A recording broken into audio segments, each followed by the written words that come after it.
Isang very interesting topic na naman mga tol ang ating pag-uusapan ngayon. No, mula rito kay Kian Thoughts, no. At bago natin 'to simulan mga tol, kung gusto mong mapanood 'to nang walang nagre-react katulad nito, pwedeng-pwede mong puntahan ang kanyang YouTube channel, nakalagay po ang link sa ibaba. So bibigyan natin 'to ng reaksyon. Siyempre papanoorin natin 'to. Paano natin mabibigyan ng reaksyon kung di natin papanoorin, di ba? Bakit daw galit ang North Korea sa Pilipinas? May galit pala ang North Korea sa Pilipinas, mga kapatid. Yan ang ating aalamin. Pag-uusapan natin, bibigyan ko to ng reaksyon, ng komentaryo, opinion. At syempre ikaw pwede ka rin magbigay ng iyong opinion, reaksyon sa comment section sa ibaba. Alright, so bago natin to simulan, huwag mong kalimutan mag-subscribe. Click mo na rin ang notification bell para ma-notify ka pag may mga bago tayong reaction video tulad nito. Alright, so wag na natin patagalin pa. Panoorin na natin to mga tol.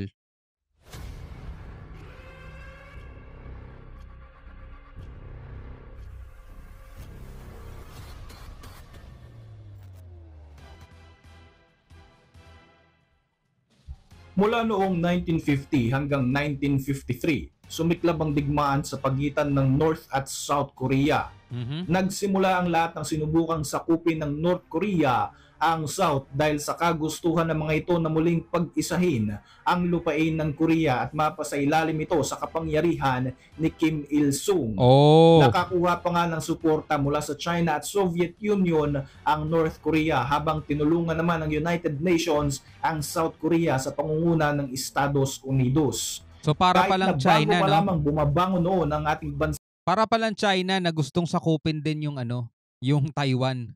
So ganun din pala yung North Korea, gusto nila sakupin yung South ng Estados Unidos. Kahit na bago pa lamang bumabangon noon ang ating bansang Pilipinas mula sa pagkakasadlak nito dahil sa katatapos pa lamang na ikalawang digmaang pangdaigdig, agad itong nagpadala ng mga piling mandirigma upang tumulong at ipagtanggol ang South Korea. Ako po si Royzen, welcome sa Kian Thoughts. Kung hilig mo ang mga ganitong videos, mag-like at mag-subscribe para lagi kang updated sa mga susunod na upload. So ang South Korea mga tol, meron din utang na loob sa atin mga tol dahil tumulong tayo sa kanila noong mga panahon na yon.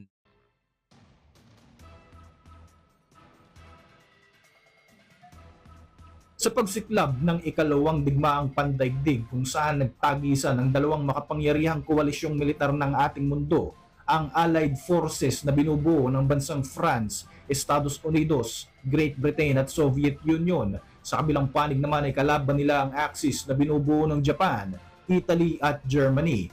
Sa labanang ito ay nagapi ang Axis na naging dahilan para bumagsak ang mga bansang kasapi nito. Sa pagkatalo ng Axis, binitawan ng Japan ang kontrol sa mga bansang nasakop nito katulad ng Pilipinas at Korean Peninsula. Pero sa pagkakataong ito, parehong nagka-interes ang Amerika at ang Soviet Union sa lupain ng Korea. Dahil iniiwasan naman ng Estados Unidos na magkaroon ng problema sa Soviet Union na isa sa pinakamalakas na bansa noong panahon ng World War II, nakipagkasundo na lamang sila na hatiin sa dalawa ang Korea.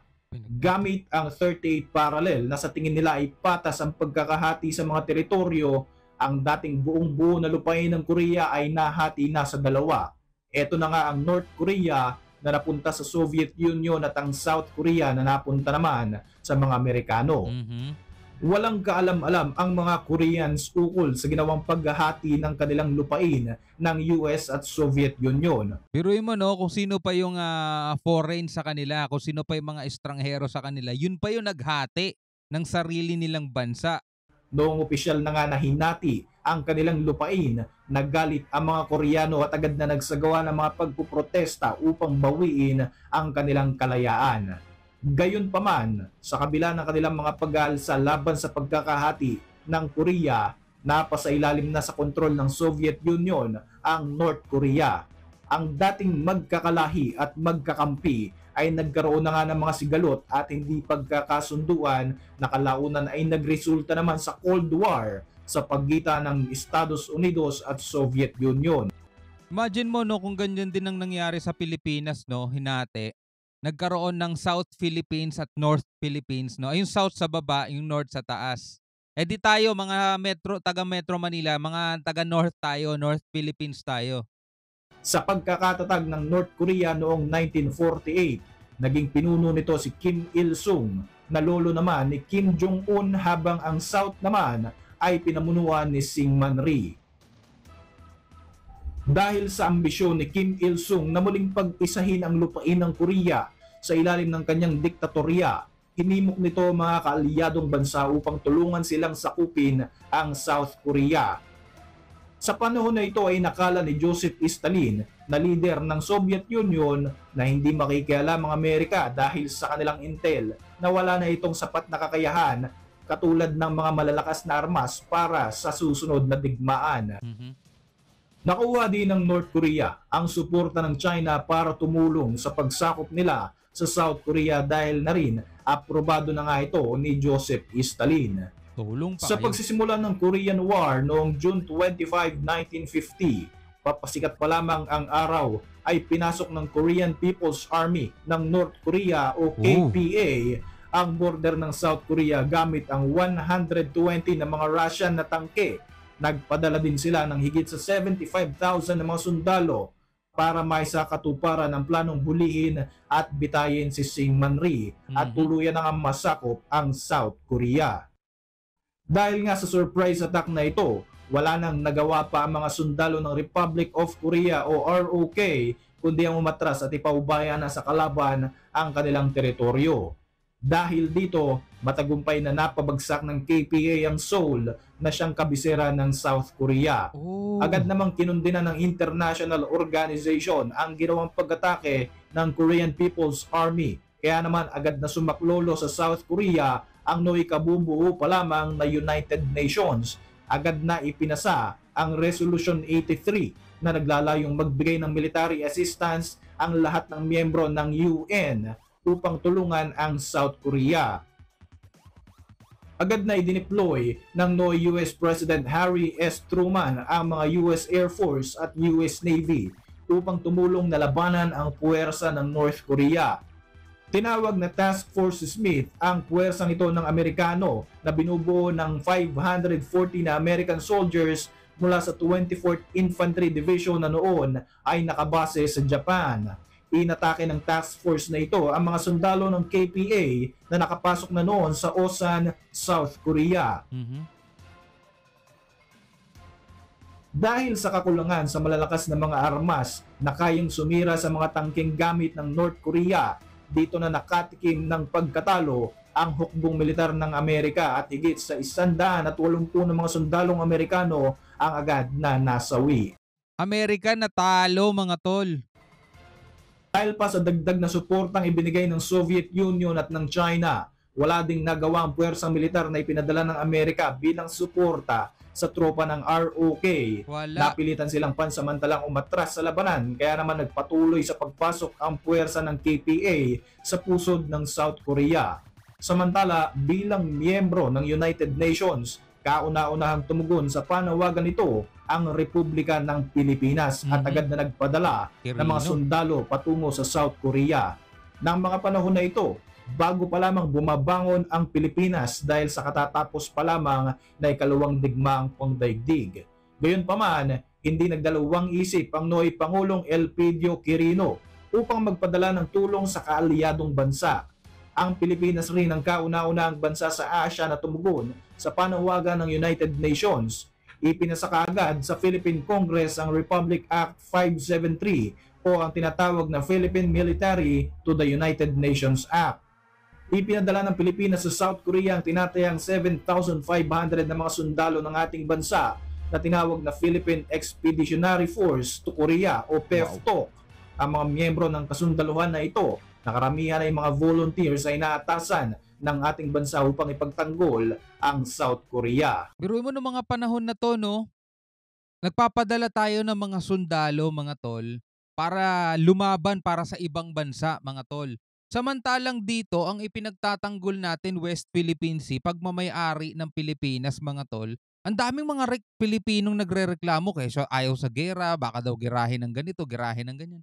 Ibang klase yung panahon noon, walang takot-takot, talagang matapang.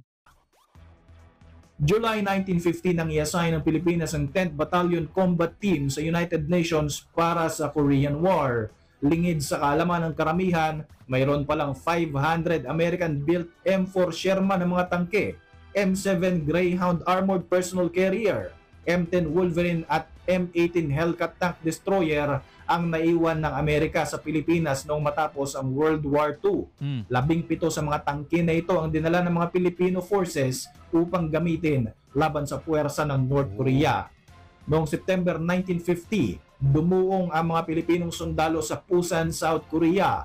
Makalipas ang ilang linggo, humingi ng permiso si Battalion Officer Emilio S. Liwanag kay Colonel Mariano Azurin upang may secure ang mga tangke mula sa Busan. Dito na nga nakita ni Liwanag ang kakulangan sa armas ng tropa ng mga Koreano kaya agad din nilang ipinadala ang 7 M24 Shafi tank at ilang mga heavy weapons mula sa mga Filipino camp. Unang napasabak sa labanan ang mga Pilipinong sundalo nang magtungo ang kanilang patrol unit sa isang mabundok na village ng Myeodong Sinye. Walang kaalam-alam ang mga Pinoy na 2 batalyon pala ng North Korean Army na hindi bababa sa 1,200 na mga sundalo ang nag-aabang sa kanila. Dami.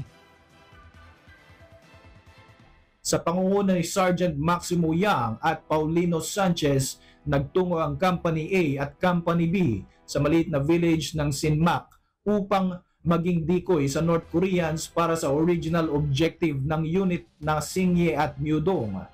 Dahil kalmado naman ang sitwasyon sa Sinmak, nagpatuloy ang grupo sa Sinye.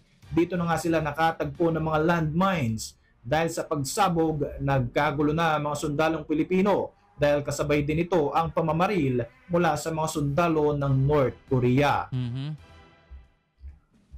Agad na naiipit sa sitwasyon ang puwersa ng mga Pilipino at wala na nga silang pagkakataon upang makaganti pa nga. Matapang namang sinuong ni First Lieutenant Bonnie Serrano ang panganib at dinala ang kanyang grupo sa matarik na bahagi ng bundok upang makaiwas sa panganib. Dito ay tanaw na tanaw nila ang kalaban kaya agad nilang sinimulan ang kanilang counter-attack. Samantala, iniharang naman ni Sergeant Max Yang ang kanyang Shafi tank at dito ay nakita niya ang napakaraming sundalong North Koreans na nag-aanda na para umatake sa kanilang patrol unit. Sinimulan niyang barilin ng mga ito gamit ang machine gun ng tangke. Maraming North Koreans ang agad na nasawi sa pag-ataking ito. Marami rin ang mga nasugatan habang ang iba naman ay nagtakbuhan na papatakas sa village na ito. Dahil dito ay matagumpay ang kanilang unang objective. Nakita ito ng senior officer ng US Army kaya naman pinuri nila ang operasyon na isinagawa ng mga Pilipinong sundalo. Grabe, ang galing ng mga Pilipinong sundalo, mga tol, no? Sa pagpasok ng April 1951, nagsimula na nga ang makasaysayang labanan sa Yultong. Yan na. Tanging 700 sundalong Pilipino lamang ang natitira sa 10th Battalion Combat Team. Para pagandahan ng mga paparating na People's Volunteer Army ng China, i-deploy ng US 65th Infantry Regiment ang 2nd and 3rd Battalion sa kahabaan ng Imjin River habang ang mga puwersa ng Pilipino naman ay nasa right flank malapit sa Route 33. Sa kabilang bahagi naman ito ay nandoon ang Turkish Brigade Unit. Ang mga paparating na kalaban ay binubuo ng 40,000 na mga sundalo mula sa 12th, 15th at 60th Army na pinamumunuan ng overall commander na si Chinese Minister of National Defense Peng Duhai. Plano ng Chinese Army na umatake at mapalibutan at pasukuin ang Turkish Brigade at ang mga Filipino forces. Nagsimula na ngang umatake ang China nang targetin ito ang Turkish Brigade gamit ang kanilang artillery barrage. Sinundan pa ito ng mga mortar at mga heavy weapons katulad ng machine guns. Habang nakikipagbakbakan ang Turkish Brigade, i-deploy naman sa Yultong ang mga Pilipinong sundalo. Dahil sa sobrang dami ng kalaban, napilitang umatras ang Turkish Brigade patungo sa Hantan River, gayon na rin ang 2nd Battalion. Bandang 1:00 ng hapon, April 23, 1951, nagawa ng mapalibutan ng Chinese Army ang 65th Regiment kaya naman napilitang i-activate ang mga sibilyan para maging combatant. Nang mga oras na ito, ang Battalion Baker na pinamumunuan ni Lieutenant Jose Artiaga ay sinusubukang i-hold ang kanilang strategic position sa Yultong Hill. Subalit dahil na rin sa dami ng kalaban ay napilitan na rin silang umatras. Marami ang naging casualty kabilang na si Lieutenant Artiaga. Dahil dito ay nakatanggap na ng utos si Battalion Commander Colonel Dionisio S. Ojeda na mag-withdraw na ang kanilang puwersa para sa kanilang kaligtasan. Lahat ng mga unit ay nagsiatrasa na maliban sa tank company unit na pinamumunuan naman ni Captain Conrado Yap. Matapang na nagsagawa ng counter-attack ang Pilipinong sundalo patungo sa Yultong Hill upang iligtas ang mga survivors at upang ma-recover ang mga katawan ng mga nasawi nilang kabaro. Sinimula ni Captain Yap na paulanan ng bala mula sa kanyang machine gun ang mga kalabang Chinese Army. Kasabay nito ang kanyang mga sundalo na nagpapaputok rin ng kanya-kanyang mga baril. Maraming mga sundalong inchik ang agad na nasawi sa isinagawang counter-attack ng 10th Battalion Combat Team. Sa isinagawang operasyon na ito ay nasawi si Captain Yap, subalit matagumpay naman nilang na-recover ang mga survivors. Nagawang maprotektahan ng Filipino forces ang kanilang posisyon hanggang sa ikinover din nila ang pag-retreat ng 3rd Battalion. Sa pagkakataong ito, unti-unti nang humihina ang opensibang ginagawa ng Chinese forces. Agad na nagsagawa ng panibagong counter-attack ang 10th Battalion Combat Team gamit ang dalawang M24 Chaffee light tanks at ang artillery unit. Dito na nagsimulang umatras ang mga Chinese forces. Tuloy-tuloy ang pakikipaglaban ng mga Pilipinong sundalo hanggang sa tuluyan na nga nilang nabawi ang teritoryong inagaw ng China. Ang labanang ito sa Yultong ay naging malaking faktor upang pumabor ang digmaan sa South Korea at sa United Nations. Pero yung Amerika natalo. Dumating ang mga Pilipino nagpanalo. Nang matapos na nga ang Korean War noong 1953, tinatayang aabot sa 500 Chinese na mga sundalo ang natagpuang patay sa battlefield habang kakaunti lamang ang naging casualty sa 10th Battalion Combat Team. Ang katapangan at kahandaang tumulong ng mga Pilipino ay mas nagpatibay pa sa relasyon at pagkakaibigan ng Pilipinas at South Korea, samantalang nagpaasim naman ito sa relasyon sa North Korea.